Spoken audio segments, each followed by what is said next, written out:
No secret if you've been following my channel that I'm a large Call of Duty fan. I've played almost every single entry since the Xbox 360 days, and every year I end up purchasing the game in some shape or form on my Xbox devices.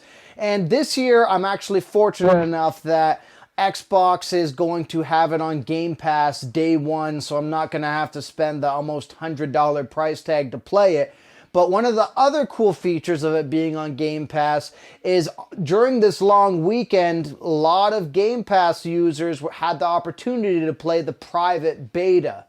And Black Ops 6, to me, is one of the more anticipated Call of Duty releases purely because I was a massive fan of Cold War. I thought in the recent entries for Call of Duty, it was one of the better balanced games, had better map selection, and better guns overall. So Black Ops 6 to me seems like it's going to be the logical evolution of that style of Call of Duty. And as a result, I've been incredibly excited for it, and I'm even happier that I got the chance to play through the private beta this weekend.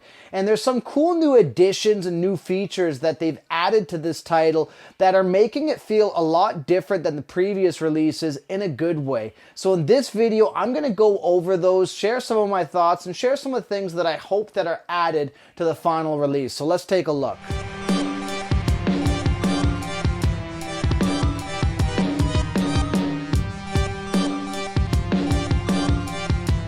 Over this weekend, I've been playing pretty excessively through the Black Ops 6 private beta, and there's some really great things that are happening. But before I get into that, what I want to address is just kind of how well the game performs and how it looks. So this game is using the same engine as the previous Call of Duty titles, or the last 4 or 5 or 6 releases anyways, and it runs really well and it looks really good.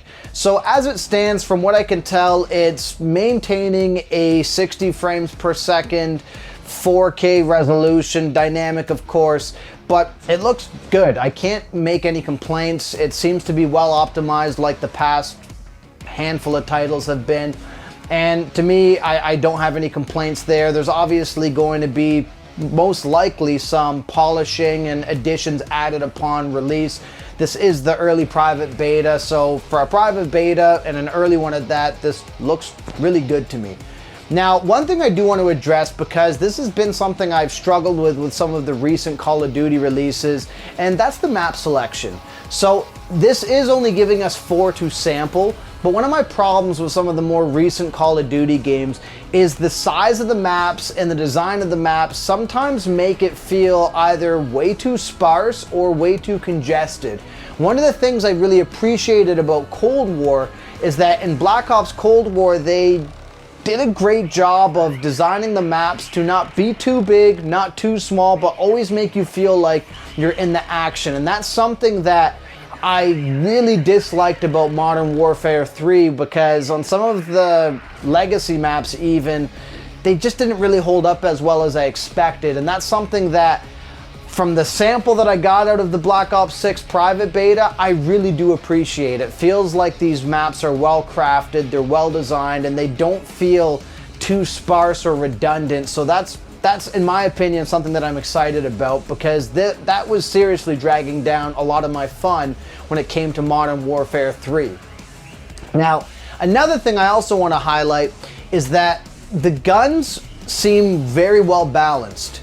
And again, this seemed to be one of my bigger complaints about Modern Warfare 3, because it felt like unless you knew what the best gun was at the time of the Battle Pass season, you didn't really seem to stand a chance against a lot of the different players, and that greatly reduced my level of enjoyment of that game. And so far, from what I can tell, each of the weapon types that you're able to use in this private beta seem very well balanced, which is fantastic, because I like the idea that if you're a type of guy who likes using assault rifles over using SMGs, you still have a fighting chance against other players. Whereas I felt like with Modern Warfare 3, a lot of times if you were able to figure out what the best one was overall, you dominated every other player, which to me just seemed to kind of kill the excitement to even having a different gun selection within that game. So this seems to be more in line with how Cold War operated, which to me, I felt was one of the better Call of Duties in recent times. So to me, this is highly positive. The other thing I also want to highlight is the time to kill in this seems to be good. So you're not wasting 40 clips like in the previous Call of Duty to try to kill someone. It seems to be just right, which is what I expect from a Call of Duty game, and to me what is most enjoyable, as opposed to shooting and shooting and shooting and feeling like everybody you're going against is a bullet sponge, which again was another serious knock that I had against the previous Call of Duty release. So far, between maps and the weapons, Black Ops 6 is shaping up to be fantastic. Now, there's a couple little quirks that have been added, however, to this release of Call of Duty, and one of the biggest ones that's being talked about is the Omnidirectional Movement, which means that you're able to almost do a bullet dodge like a Max Payne type game, left, right, and basically jump around corners and land and shoot.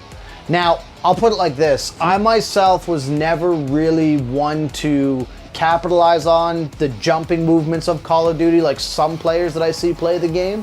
However, it is a fun little addition, and if you are the type of player who likes that frantic movement, this is something that is very well integrated, and to me it feels smooth. Now, keep in mind, I'm also using a Elite controller, so I do have my crouch and my jumps mapped to the back paddles, so it is very easy for me to seamlessly press those while I'm moving. If you're using a standard Xbox controller, this might not feel as smooth, but to me, just kind of moving around corners and jumping around corners, it did feel smooth, which I myself do like. Now, another thing I also want to highlight is, as far as the actual interface and as far as the actual selection of the guns and everything else goes, this seems pretty standard of fare. It's not much different than the previous Call of Duty titles. I didn't see anything that was dramatically changed or added in terms of even perks or the different upgrades you can get for your weapons.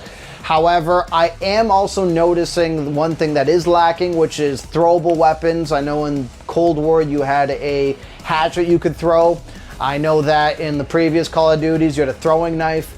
I myself am a huge fan of those weapons. I personally prefer those over grenades. However, one addition that I am liking is there is a thermal grenade now, which basically shoots a gas in the air and then a spark ignites and it explodes. And I found that this has become effective for modes like Hardpoint, but effective without feeling cheap. I prefer this over the regular grenades. But again, I really do hope they're going to be bringing the hatchet back. I didn't notice that in my options. Again, this is the private beta, so you are limited to some of the selections, of course, that you can pick. So I am hoping that they will be bringing that back in the full release. But in the meantime, I am really enjoying the thermal grenade. I think it's a fantastic addition to your repertoire if you do like using grenades and throwables like that type of weapon. So as it stands, playing through this private beta, I am really appreciative of what's going on so far. I think this game plays a lot more like Cold War with some really welcome additions, which I think is awesome. So far am enjoying this out of the gate a lot more than I enjoyed Modern Warfare 3. And so that's a very positive thing. I know I'm probably not alone in that statement that Modern Warfare 3 felt very mixed and, in my opinion, incredibly unbalanced. And so based off of my sample of the private Black Ops 6 beta, I think that this is shaping up to feel very well balanced, plays very well. The omnidirectional movement's really fun. And overall, I'm incredibly excited for the full release to hit on Game Pass this upcoming fall.